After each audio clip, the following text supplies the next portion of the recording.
사도행전 1장 13, 14절 같이 읽겠습니다. 시작. 들어가 그들이 유하는 다락방으로 올라가니 베드로, 요한, 야고보, 안드레와 빌립, 도마와 바돌로메, 마테오 및 알페오의 아들 야고보, 셀롯인 시몬, 야고보의 아들 유다가 다 거기 있어 여자들과 예수의 어머니 마리아와 예수의 아우들과 더불어 마음을 같이하여 오로지 기도에 힘쓰더라.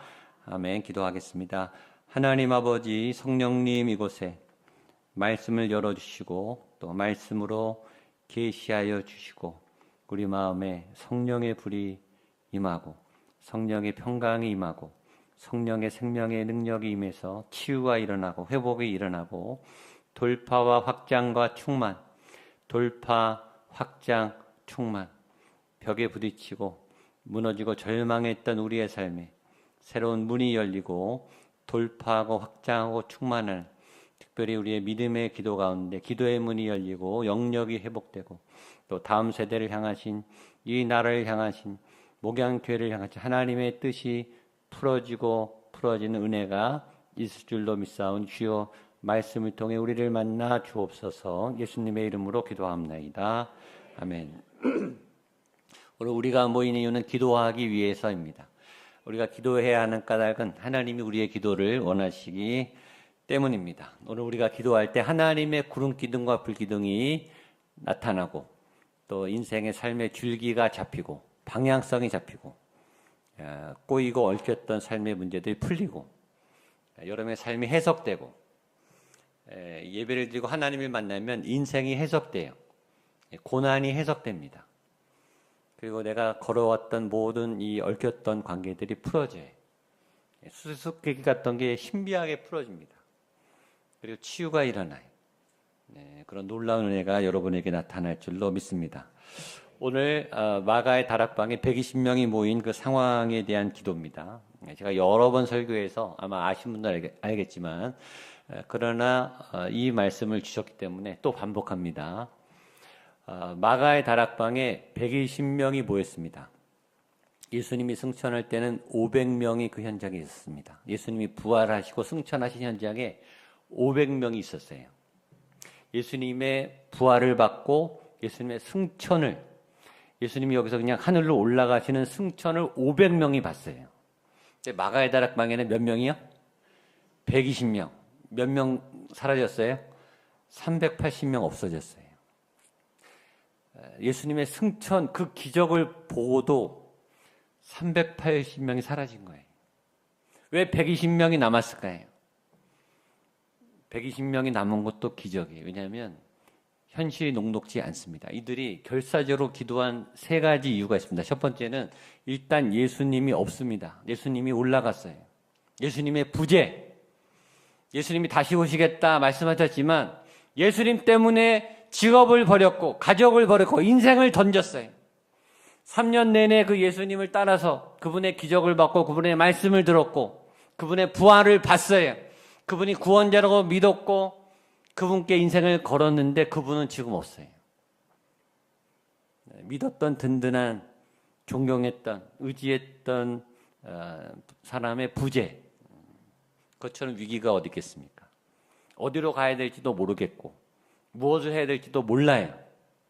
모든 삶의 표석이 되고 기준이 되고 의지가 되셨던 그분이 안 계신다고요.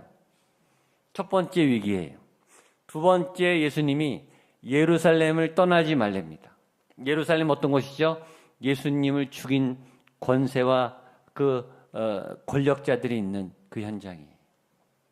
예수님도 죽인 사람들, 유대의 모든 사내들인 공의원들, 그 유대의 모든 권력과 종교적인 권세를 갖고 있는 사람들, 법도 바꾸고 불법 재판을 해서 전지전능한 예수님도 죽인 그 권세, 로마 권력과 결탁해서 로마의 군사력을 이용할 수 있는 권세자들이 아직 시퍼렇게 살아있고 예수님을 죽였으니 제자를 죽이는 것은 문제도 안 돼요. 시퍼렇게 눈을 뜨고 예수 그리스도를 죽인 다음에 잔당들을 색출하고 있다고요. 예루살렘으로 들어가면 죽어요. 근데 예수님이 예루살렘을 떠나지 말래요. 잡히면 죽는데 그 토굴 안으로 들어가래. 두 번째 위기입니다. 세 번째, 성령을 기다리래요. 근데 언제 올지 모르고 어떻게 올지 몰라요. 받아본 적이 없어요. 성령님을 만난 적이 없다고요. 이 성령님은 형체가 없잖아요. 그렇죠? 이게 가늠이 안 되고 더 중요한 건 어느 장소에 어느 시간에 언제 어떻게 오실지를 모른다는 거예요. 무작정 기다리라는 거예요. 무작정. 여러분 약속을 해서 기다리는 것도 속이 타는데 지금 하루하루가 급한데 1분 1초가 촉박해요. 생명이 경각에 있고 예수님이 만든 이 복음이 무너질 상황이 있다고 해요. 근데 그 성령님은 언제 어느 상황에 어떻게 오실지 아무도 모르는데 그냥 기다리래. 날짜와 시간을 정해주지 않았습니다. 그래서 이들은 120명 남은 거예요. 그리고 절박하게 기도한 거예요. 지금 여러분의 상황처럼 우리나라의 상황처럼 기도 말고는 할 게 없어요. 그리고 그 기도는 목숨을 걸 수밖에 없는 상황이죠. 자, 이 사람들이 마가의 다락방에 모여서 기도합니다. 13절 말씀 읽겠습니다. 시작. 들어가 그들이 유하는 다락방으로 올라가니 베드로, 요한, 야고보, 안드레와 빌립, 도마와 바돌로메, 마테오 및 알페오의 아들 야고보, 셀로신 시몬, 야고보의 아들 유다가 다 거기 있어. 자, 예수님 승천한 다음에 오순절이니까 한 열흘 걸렸어요. 열흘. 근데 그 열흘이 아마 10년보다 길게 느껴졌을 거예요. 그들은 뭐 했냐? 기도하고 또 기도했습니다. 여러분 기도하고 또 기도하게 되기를 축복합니다. 기도가 삶이 되고 기도가 생활이 되고 기도가 노동이지만 기도가 불편하지 않고 기도를 사랑하게 되기를 축복합니다. 첫 번째, 기도의 양이 중요해요. 저희 교회는 기본적으로 하루에 1시간 기도하는 게 기본 세팅이에요. 저희 교회 등록하면 1시간은 기도하셔야 돼요. 매일. 모르겠어요. 저는 검사를 하고 싶으나 검사를 할 수가 없어요. 스티커는 붙이고 다니시는데 도대체 기도를 하시는지. 물론 1시간보다 2시간, 3시간, 4시간 기도하시는 분들도 많아요. 저희 낮에 보면 기도하시는 분들이 많습니다. 그러나 의외로 기도에 아직 익숙하지 않은 5분도 10분도 기도하기 힘든 분들도 아직 많아요. 그런 분들이 기도의 맛을 알고 또 기도의 깊은 은혜를 맛보게 되기를 축복합니다. 보통 식사 기도는 5초에서 10초 하는 것 같아요. 너무 배고프면 2, 3초도 안 걸려요. 근데 어떨 때는 너무 이 음식이 감사하면 한 1, 2분도 하게 되더라고요. 기도의 양이 중요합니다. 질도 중요하지만 양도 중요해요. 여러분들이 기도를 1시간 이상, 적어도 2시간, 3시간 성전에 와서만 기도하는 게 아니라 차 타면서도 버스 길거리에서도 도서관에서도 공부하다가도 언제든지 기도할 수 있습니다. 어떤 형식으로든 기도는 가능해요. 여러분의 기도가 쌓이고 또 기도를 많이 하게 되기를 축복합니다. 두 번째, 제자들의 기도의 동기, 기도의 목적입니다. 이들은 왜 예루살렘을 떠나지 않고 목숨을 걸고 기도했을까요? 자기를 위해서, 자기 가족을 위해서, 생업을 위해서 아닙니다. 그렇죠? 기도의 질, 기도의 동기, 기도의 내용. 교회를 5년 다니고 10년 다니고 20년 다녀도 맨날 자기 기도만 하는 분, 자기 가족만 기도하는 분, 하면 자기 자녀, 자기 가족, 자기 생업. 그건 하수예요, 하수. 여러분의 기도 제목을 알면 여러분의 영적 상태가 바로 알아집니다. 자기 기도를 많이 하는 분들은 좀 부끄러우셔야 돼요. 아직 어린아이의 믿음을 벗어나지 못하고 있습니다. 좀 더 성숙해지면 이제 이웃을 위해서 기도하고 그다음에 나라와 민족을 위해서 기도하고 교회를 위해서 기도합니다. 이게 중급이에요, 중급. 제일 고급은 뭐냐면 하나님의 나라와 의를 위해서 기도해요. 하나님의 주권. 그리고 선교를 위해서 기도합니다. 가난한 자, 소외된 자, 병든 자. 내가 기도 안 해도 되는 사람들. 굳이 기도하지 않아도 되는 나라들. 선교를 왜 합니까? 비효율적이죠. 돈 쓰고 시간 쓰고. 굳이 그 나라 안 가도 됩니다.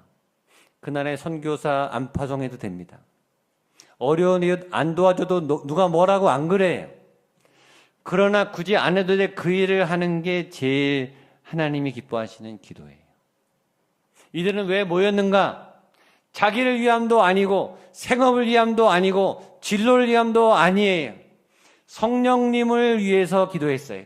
복음을 위해서 기도하는 거예요. 기도의 목적이 오직 하나님이었어요. 하나님의 나라를 위해서 지금 목숨을 걸고 붙잡히면 죽는데 자기를 위해서 기도한 게 아니고 자식을 위해서 기도한 게 아니에요. 자기를 위한 기도, 자녀를 위한 기도, 생업을 위한 기도는 간절해요. 남을 위한 기도는 대충 하죠. 선교사님을 위한 기도는 대충 하잖아요. 그게 아니고 지금 이 제자들의 수준은 복음을 위해서, 잃어버린 하나님의 백성들의 구원을 위해서 자기 목숨을 걸고 기도한다. 이게 초대교회 기도 수준이에요. 전 저와 여러분의 기도 수준이 이 수준은 안 돼도 비슷한 수준으로 되기를 원합니다. 세 번째 기도의 자리입니다. 왜 마가의 다락방에 성령이 임했을까요? 성령님이 아무데나 임했을까요? 마가의 다락방은 예수님이 자주 가시던 장소입니다. 제자들이 자주 가던 평신도의 가정입니다. 예수님이 세족식을 하셨던 장소입니다. 예수님이 최후의 만찬을 하셨던 장소고 지금 우리가 본 요한복음 13, 14, 15, 16장의 마지막 설교를 하셨던 장소입니다. 한 개인의 가정이었어요. 다락방이었어요. 그러나 그곳에 성령의 불이 임했고 거기서 지상의 교회가 시작됐습니다. 전 여러분의 가정이 마가의 다락방이 되기를 축복합니다. 여러분의 골방이 성령의 불이 떨어지게 되기를 축복합니다. 주님은 아무 장소나 임하지 않으세요. 하나님은 구별된 장소에 임하세요. 여러분의 마음이 성전입니다. 여러분의 마음이 죄로 더럽고 탐욕으로 가득하고 시기와 질투로 가득하면 성령이 임하지 않아요. 여러분의 마음이 골방이 되고 지성소가 되기를 축복합니다. 그러면 삶을 깨끗하게 사셔야 돼요. 내내 성령님을 모시고 내가 예수님과 동행하기 위해서는 거짓말을 하시면 안 돼요. 위선적인 삶을 사시면 안 돼요. 내가 알잖아요. 다른 사람은 속이고 가족은 속여도 내가 알잖아요. 내 안에 하나님이 오셨을 때 내 안이 깨끗한지 다락방이 될 만한 장소인지 우리가 알지 않습니까? 저는 목양교회 본당이 마가의 다락방이 되기를 기도합니다. 그리고 되어가고 있음을 믿습니다. 그래서 점점 더 강력한 성령의 불이 임하고 강력한 치유의 불이 임하고 강력한 복음의 역사가 나타날 줄로 믿습니다. 이곳에 있는 청년들, 청소년들이 불을 받고 전 세계 하나님의 사람으로 나아가 불을 지르는 하나님의 교회가 될 줄로 믿습니다. 자, 그 공간이 120명의 기도 소리로 꽉 찼습니다. 14절 말씀입니다. 시작. 여자들과 예수의 어머니 마리아와 예수의 아우들과 더불어 마음을 같이하여 오로지 기도에 힘쓰더라. 저는 안 가봤기 때문에 도대체 이 사람들은 어떻게 기도했을까? 침묵 기도를 했을까? 전통적인 교회에서 좋아하는 그 경건한 기도, 엄숙한 기도. 여러분, 경건한데 엄숙하고 임재가 강한 기도도 많아요. 이 전통적인 이 클래식한 이 성전에서 본당에서 하나님의 그 조용한 침묵 가운데 압도적인 임재가 임하는 그런 기도도 있어요. 조용하다고 힘이 없는 게 아니에요, 여러분. 침묵 기도인데 강력한 기도가 있어요.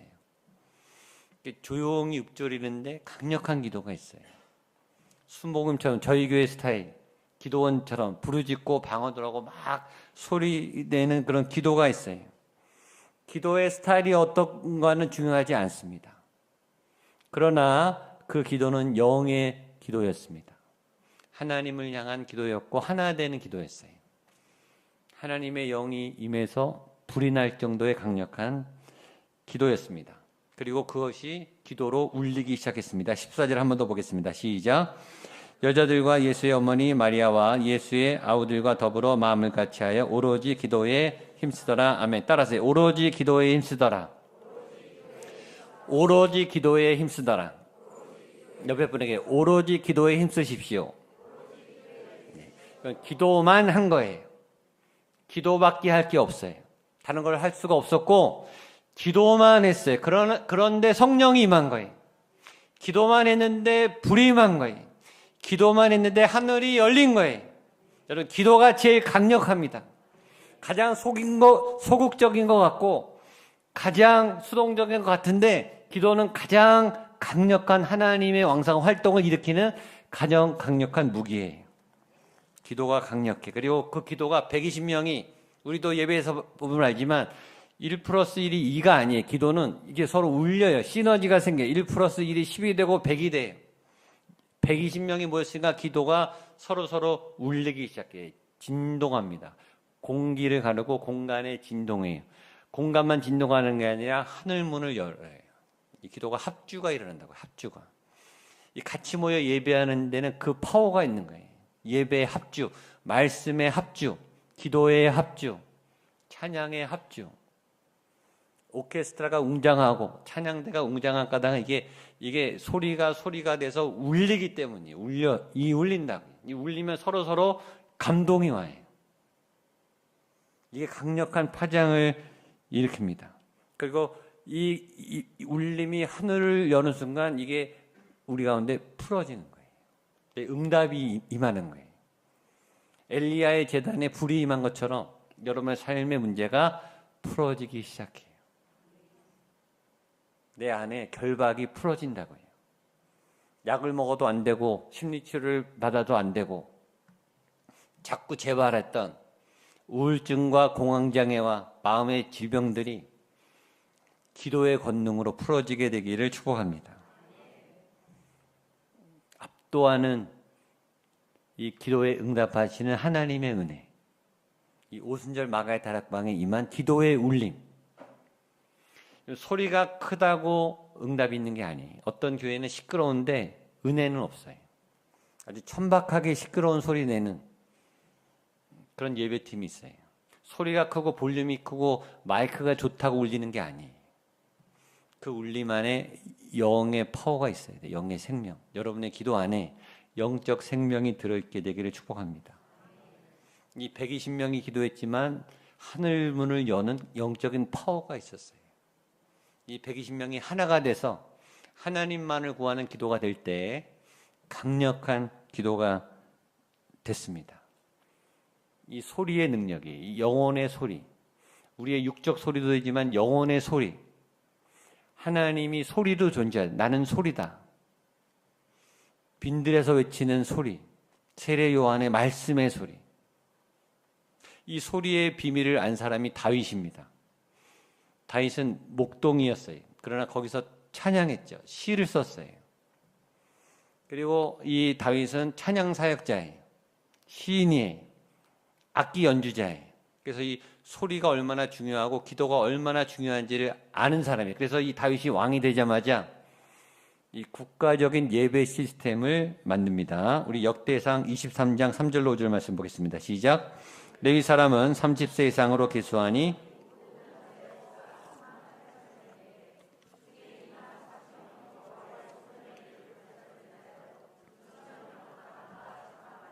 (4,000명은) 문지기요 4,000명은 그가 여호와의 찬송을 드리기 위하여 만든 악기로 찬송하는 자들이라.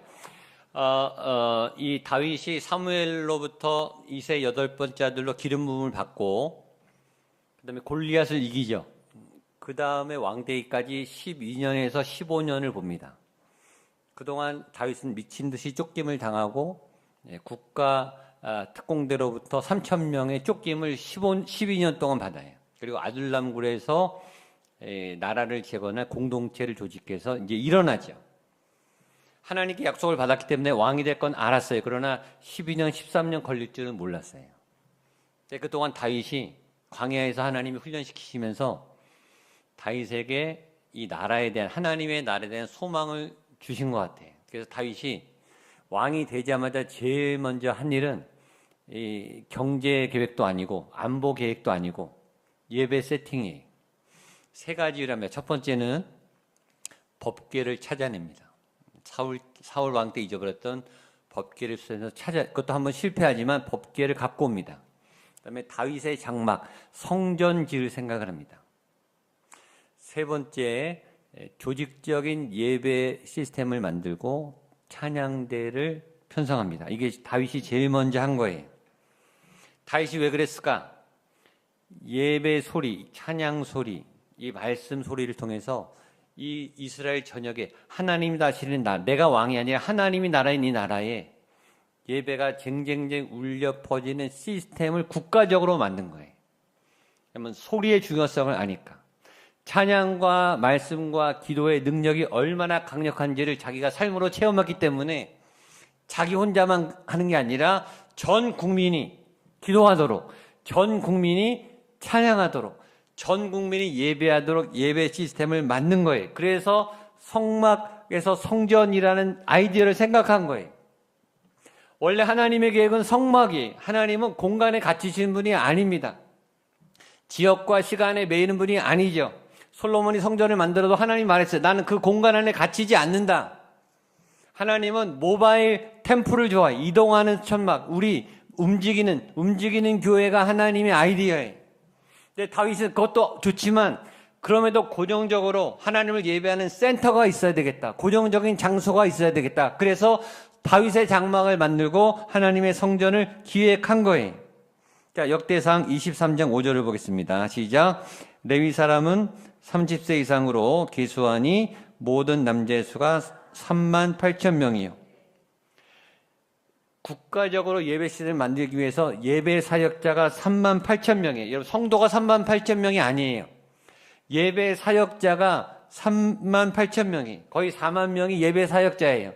성가대가 4천 명이, 저희 교회 전교인보다 많아요. 성가대만 4천 명이, 이 4천 명이 24교대로 24시간 내내 찬양이 멈추지 않아요. 이 나라에 24시간 내내 찬양과 기도 소리가 쟁쟁쟁 울려 퍼지는 나라가 된 거예요. 그러니 다윗의 나라가 가장 왕성했고, 가장 부강했고, 가장 재정이 넘쳤고, 가장 견고했어요. 또 지금도 이스라엘 국기에 있는 별은 다윗의 별인 거예요. 그때 그 영광, 그때 그 강력함, 그때 그 위엄. 그러니까 지금 팔레스타인하고 싸우는 게 그 영토 찾으려고 그러는 거예요, 지금. 그때 다윗의 영토의 범위까지 3,000년 전에 우리 땅이니까 그래서 지금 팔레스타인 전쟁하고 있는 거예요. 그 땅을 지금도 차지하겠다고. 이게 다윗의 머리에 있는 예배하는 민족이 망하지 않는다. 기도하는 나라가 하나님의 나라다. 그래서 이 찬양대 조직을 군대 조직으로 만듭니다. 역대상 25장 1절입니다. 시작. 다윗이 군대 지휘관들과 더불어 아삽과 헤만과 여두둔의 자손 중에서 구별하여 섬기하되 수금과 비파와 재금을 잡아 신령한 노래를 하게 하였으니 그 찬양 사역하거나 찬양대 잘 들으세요. 여기 보면 다윗이 성가대 찬양대를 어떻게 만들었냐면 군대 지휘관들과 같이 만듭니다. 첫 번째, 당시 찬양대는 군대 조직입니다. 그리고 싸움할 때 찬양대가 맨 앞에 섭니다. 그러니까 특수군이에요. 여러분, 찬양팀은 특수군대예요. 군대처럼 목숨을 걸고 찬양해야 되는 거예요. 왜냐하면 예배하는 분들이 이 삶에서 지금 죄의 문제를 엉켜서 왔기 때문에 그 문을 열어줘야 되기 때문에 영적 전쟁의 최전방에 있는 사람입니다. 그러니까 군대만큼 강해야 돼요. 영적 군사입니다. 강하게 훈련 받으셔야 돼요. 두 번째 찬양대는 5절 같이 보겠습니다. 5절 시작. 이는 다 헤만의 아들들이니 나팔을 부는 자들이며 헤만은 하나님의 말씀을 가진 왕의 선견자라. 하나님이 헤만에게 아들과 세 딸을 주셨더라. 아멘. 찬양 인도자, 찬양 사역자들은 말씀을 가진 왕의 선견자예요. 말씀의 종이에요. 말씀으로 찬양하는 사람들이에요. 말씀은 가장 강력한 무기입니다. 감성적으로 뭐 노래하고 뭐 감미롭게 노래하는 사람들이 아니에요. 말씀을 선포하고 그 안에 말씀이 있어야 돼요. 말씀의 능력으로 무장해야 된다고요. 찬양하는 사람의 성가대 4,000명의 사명이 맨 앞에서 특공대처럼 적진에 나가서 전국 이 방방곡곡에 하나님의 나라가 선포되도록 쟁쟁쟁 말씀으로 선포하며 기도의 울림, 찬양의 울림을 한 사람들이 다윗의 다윗의 왕국의 최전방에 있었던 찬양대 예배 사역자들입니다. 이 사람들이 막강하게 역할을 감당해서 다윗의 나라가 부유했어요. 최강의 국가가 됐고 하나님이 기뻐하시는 나라가 된 거예요. 일단 여러분이 이런 다윗의 노래, 찬양과 예배, 기도의 원리를 알게 되기를 축복합니다. 사도행전 1장의 이 찬양의 기도소리, 기도의 기도소리, 넉대상에 나타난 이 다윗의 찬양대의 울림, 2026년 6월에 목양교회 금요 성령 집회의 이 예배와 찬양의 울림이 다 연결이 되기를 축복합니다.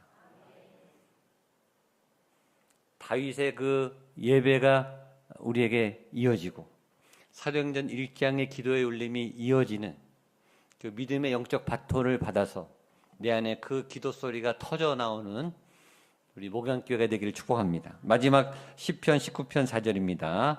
두 번 읽겠습니다. 시작. 그의 소리가 온 땅에 통하고 그의 말씀이 세상 끝까지 이르도다. 하나님의 해를 위하여 하늘의 장막을 한 번 더 시작. 그의 소리가 온 땅에 통하고 그의 말씀이 세상 끝까지 이르도다. 하나님이 해를 위하여 하늘에 장막을 베푸셨도다. 아멘. 그의 소리가 온 땅에 통하고, 우리가 기도하면 온 땅에 통한다고요. 기도는 기도로 통해요. 말씀은 말씀으로 통하고요. 예배는 예배로 통해요. 영은 영으로 통해요. 악한 영은 악한 영끼리 통해요. 죄는 죄로 통해요. 그러나 하나님의 사람은 하나님의 사람으로 통해요. 우리가 하나님의 소리를 내면 이 소리가 하늘에 통하게 되고 온 세계에 통하고 열리게 됩니다. 여러분의 이 목소리, 여러분의 영의 소리, 강력한 무기가 돼요. 여러분의 이 기도가 이 세상의 권세를 꿰뚫고 하나님의 나라를 세워나가고 모든 어둠의 영을 괴멸하는 하나님의 강력한 무기가 되기를 주님의 이름으로 축복합니다.